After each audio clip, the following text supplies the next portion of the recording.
If you receive the state pension, pension credit, universal credit, attendance allowance, personal independence payment, or any other benefit from the Department for Work and Pensions, I need you to pay close attention to what you're about to hear. Because the biggest threat to your money in 2026 isn't necessarily inflation, rising energy bills, or even unexpected expenses. For thousands of people across the UK, the biggest threat is something they carry with them every single day. Their mobile phone. One phone call. One text message. One tap on a link. That's all it can take for a criminal to gain access to your personal information, or even your bank account. And the most worrying part is that many victims don't realize they've been targeted until it's far too late. By then, the money has already been transferred. The accounts have been emptied. And recovering those funds can be extremely difficult. The criminals behind these scams have become remarkably sophisticated. They're no longer relying on obvious spelling mistakes or suspicious overseas phone numbers. Many now sound calm, polite, and professional. Some already know your name, your address, or even which benefits you receive. Others can make it appear as though they're calling from your bank, the DWP, HMRC, or another trusted organization. Technology has made these scams far more convincing than they were just a few years ago. That's exactly why so many people are being caught off guard. Today, we're going through 7 phone mistakes that every state pension and DWP benefit recipient should avoid. Some may seem obvious. Others are mistakes that careful, sensible people make every single day without realizing the risks involved. And make sure you stay until the very end. The final mistake has become increasingly common over the past year and has fooled people who believed they could never fall for a scam. Before we begin, if you enjoy practical updates about UK pensions, DWP benefits, and important financial safety information, consider subscribing to the channel and turning on notifications. Our goal is simple: to help you stay informed before problems arise, not after they've already happened. Now, let's begin with the first phone mistake. Mistake number 1, trusting unexpected calls that claim to be from the DWP, HMRC, the NHS, or your bank. Imagine your phone rings tomorrow morning. You answer it. The caller already knows your name. They speak clearly. They're polite. They don't sound rushed.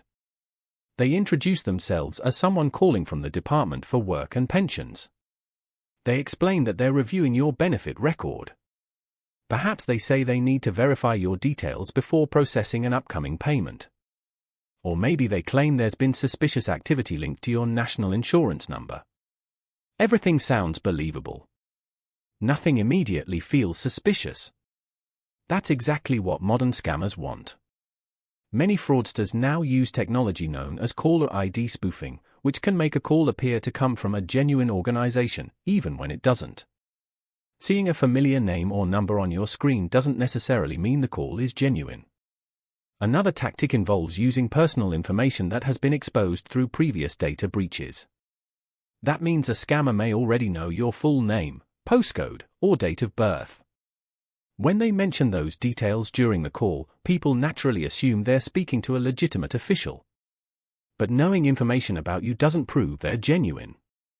Here's something every benefit claimant should remember. If someone unexpectedly phones you claiming to represent the DWP, HMRC, your bank, or the NHS and immediately asks for passwords, PINs, one-time security codes, or full banking details, treat that as a serious warning sign. Legitimate organizations have established security procedures. If you're ever unsure whether a call is genuine, don't continue the conversation. Politely end the call. Wait a few minutes if you're using a landline to ensure the previous connection has cleared, or use a different phone if possible. Then contact the organization directly using the official number published on gov.uk, your bank card, or official correspondence you've already received. Never rely on a number provided by the unexpected caller. Taking just a few extra minutes to verify who you're speaking with could prevent months of financial stress. Remember this simple rule. Unexpected pressure plus requests for sensitive information should always make you stop and verify before acting. Mistake number 2, tapping links in text messages without checking them first. Let's move to the second mistake. This one has become incredibly common. You receive a text message. It says your winter fuel payment needs to be confirmed. Or perhaps it mentions pension credit. Maybe it claims there's a problem with your benefit payment. Sometimes the message says you've qualified for additional support but must respond before a deadline. A convenient link appears underneath. Click here to continue. The message looks professional. It may even include government logos or language that sounds official. But appearances can be deceptive. Scammers frequently create fake websites that closely resemble genuine government or banking websites. At first glance, everything may look legitimate. The colors, the layout, even the wording. The goal is simple: to persuade you to enter personal information, login details, or payment information into a website controlled by criminals. Once that information is submitted, it may be used to access your accounts or commit identity fraud. So what's the safest approach? Never open official websites by tapping links in unexpected text messages. Instead, open your web browser yourself and type the official website address manually. If you're checking information about DWP benefits, use the official gov.uk website that you access directly, not through a message someone has sent you. And if you're uncertain whether a text message is genuine, don't rush. Scammers rely on urgency. They want you to act before you've had time to think. Real organizations understand that customers need time to verify communications. A genuine opportunity or update won't disappear simply because you took a moment to confirm it's authentic. In fact, slowing down is one of the strongest defenses you have. Because scammers don't usually succeed by hacking sophisticated computer systems. They succeed by convincing ordinary people to make one quick decision under pressure. And that's exactly what we're trying to avoid. In the next part, we'll cover two of the most dangerous scams affecting older people today. One involves giving someone remote access to your phone or computer. The other has cost some victims tens of thousands of pounds by convincing them to move their pension savings into fraudulent investments. Both scams continue to catch people every year, and understanding how they work could save you from becoming the next target. Welcome back. So far, we've talked about why you should never trust an unexpected phone call simply because it sounds professional, and why tapping links in unexpected text messages can put your personal information at risk. Now we're moving on to two scams that have become even more dangerous because they often convince people they're actually protecting themselves. That's what makes these schemes so effective. The victim believes they're stopping fraud. In reality, they're helping the criminal gain complete control. Let's look at mistake number 3. Mistake number 3, allowing someone to access your phone or computer remotely. Imagine it's a quiet afternoon when your phone rings. The caller introduces themselves as a member of your bank's fraud department. They sound calm. They don't pressure you immediately. Instead, they explain that unusual activity has been detected on your account. Perhaps they tell you someone has attempted to access your online banking. Or they claim criminals are trying to steal your benefit payments. Naturally, that gets your attention.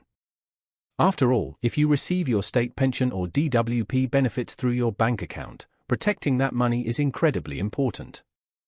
The caller reassures you. They say they can help secure your account. But first, they need you to install a small security application. They'll guide you through the process. It will only take a few minutes, they say. It will help us stop the fraud. This is where many victims unknowingly hand over control of their own device. Some remote access programs are legitimate tools used by IT professionals to help customers who have requested technical support. The problem is that scammers misuse these same tools. If you install remote access software at the request of an unexpected caller, they may be able to view your screen, control your mouse, open your banking apps, and watch everything you type, including passwords and security codes. Even if you think you're only opening one application, they may be observing every action. Some victims have watched money leave their accounts while believing the bank was protecting them. So remember this. If someone contacts you unexpectedly and asks you to install software, download an app, or allow remote access to your phone, tablet, or computer, stop immediately. No genuine organization expects you to hand over control of your personal device because of an unsolicited phone call.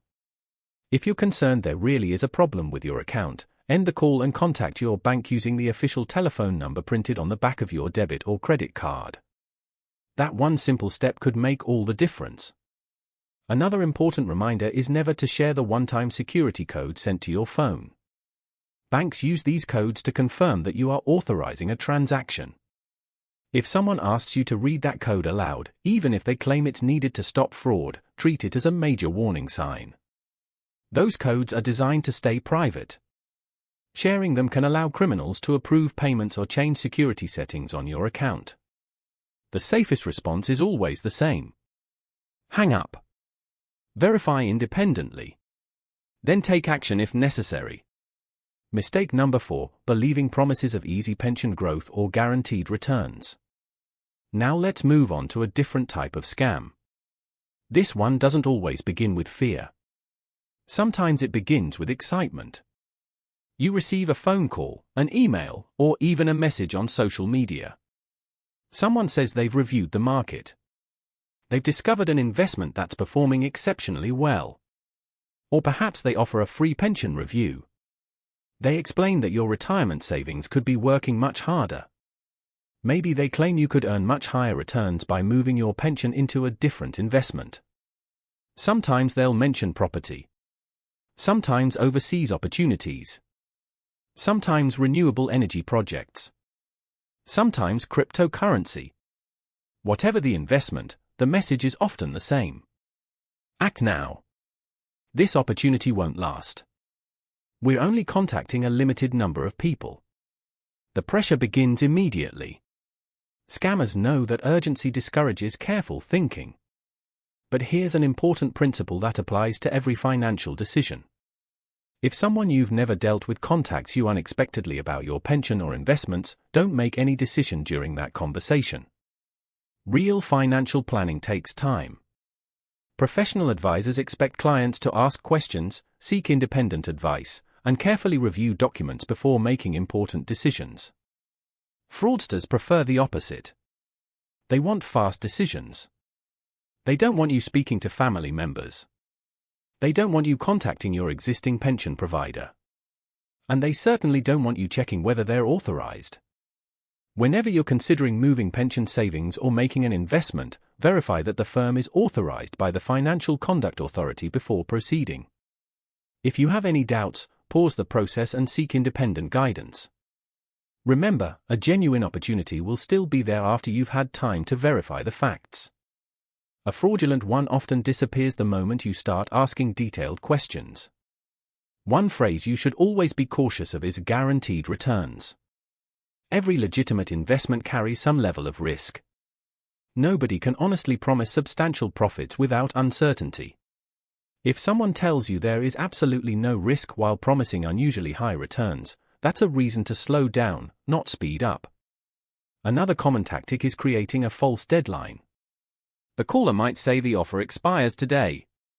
Or they may claim government rules are changing tomorrow. These statements are often designed to prevent you from taking time to think.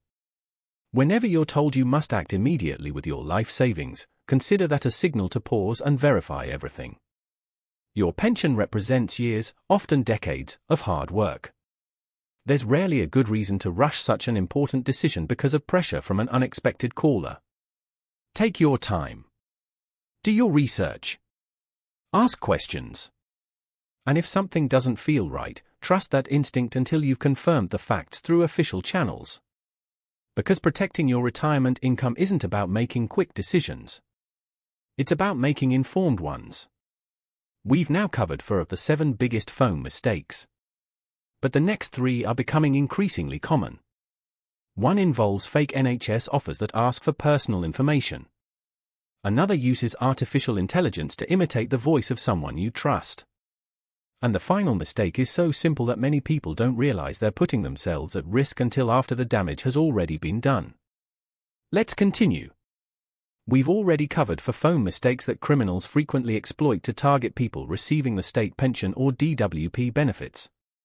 Now we're moving to two scams that are becoming increasingly sophisticated because they take advantage of something many of us naturally do. We trust organizations that are there to help us. Scammers know this. And they're becoming very good at pretending to be those organizations. Mistake number 5, sharing personal information after an unexpected NHS or healthcare call. Imagine you receive a phone call one afternoon. The caller introduces themselves as someone working with the NHS or a healthcare provider. They explain that you're eligible for a new service. Perhaps it's a free health assessment. Maybe it's a mobility aid, a hearing device, a blood pressure monitor, or a personal alarm designed to help older people stay safe at home. Everything sounds helpful. After all, genuine NHS services do exist. That's exactly why this scam can seem so convincing. The caller is friendly. They don't sound aggressive. They simply explain that they need to confirm a few personal details before arranging delivery. They ask for your date of birth, your NHS number, your address. Sometimes they even ask for bank details, claiming they're only needed to verify your identity or arrange a refundable delivery charge. This is where you should pause. Unexpected calls asking for sensitive personal information should always be treated with caution, regardless of who the caller claims to represent. If you genuinely qualify for NHS services or medical equipment, there are established processes through your GP, hospital, or other official healthcare providers. If you're unsure whether a call is genuine, end the conversation politely. Then contact your GP surgery or the relevant NHS service using official contact details that you've obtained independently. Never rely solely on the information provided during an unexpected call. It's also worth remembering that once personal information has been shared, criminals may combine it with data from previous breaches or public sources to make future scams even more convincing. That's why protecting your information today can reduce your risk tomorrow. Think of your personal information the same way you think about your house keys. You wouldn't hand them to a stranger simply because they sounded trustworthy. The same principle applies to your personal details. Protect them carefully. Mistake number 6, believing a voice simply because it sounds familiar. Now let's talk about one of the fastest growing challenges in fraud prevention. Artificial intelligence. Most people have heard about AI creating images or writing text. But many don't realize that it can also imitate voices. Imagine receiving a phone call from someone who sounds exactly like a family member. Perhaps it's your son, your daughter, a grandchild, or a close friend. The voice sounds familiar. They seem distressed. They tell you they've had an accident. Maybe they've lost their phone and wallet. Perhaps they're stranded somewhere and urgently need money transferred. They promise they'll explain everything later. All they need is your help right now. Most people would instinctively want to help someone they love. Scammers understand that. That's why emotional pressure is such a powerful tool. While not every call like this involves AI, advances in technology have made voice imitation more realistic than ever. Even a short recording of someone's voice from a public video or social media clip can sometimes be enough to create a convincing imitation. So how can you protect yourself? The simplest approach is also one of the most effective. Slow the conversation down. If someone claims to be a family member asking for urgent financial help, don't rely on the incoming call alone. End the conversation politely. Then contact that person yourself using a phone number you already know or another trusted method. You can also agree on a family password or code word in advance. It's something only close family members know. If anyone ever contacts you claiming to be a relative during an emergency, ask for that code word. A genuine family member will know it. A scammer almost certainly won't. Another important habit is to avoid making financial decisions while feeling frightened, rushed, or emotional. Fraudsters often create situations where they want you to react immediately instead of thinking carefully. Whenever you feel pressure to act right away, that's the moment to slow down the most. Take a few deep breaths. Speak to another family member. Call someone you trust. Even waiting 10 minutes before making a decision can dramatically reduce the chances of becoming a victim. Remember, criminals don't always succeed because they're brilliant hackers. Often, they succeed because they create urgency. Once you remove that urgency, you regain control of the situation. We've now covered 6 of the 7 biggest phone mistakes. But the final one is different. It doesn't begin with a phone call. It doesn't require sophisticated technology.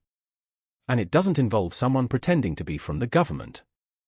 Instead, it begins with something many people use every single day without giving it a second thought. Now we'll reveal the 7th mistake, explain simple habits that can dramatically improve your digital security, recap everything we've covered, and finish with a practical checklist you can share with friends and family to help protect them too. We've reached the final and perhaps the most overlooked mistake on today's list. Unlike some of the other scams we've discussed, this one doesn't always involve a phone call or even a text message. Instead, it relies on something much simpler. Our tendency to trust information simply because we see it online.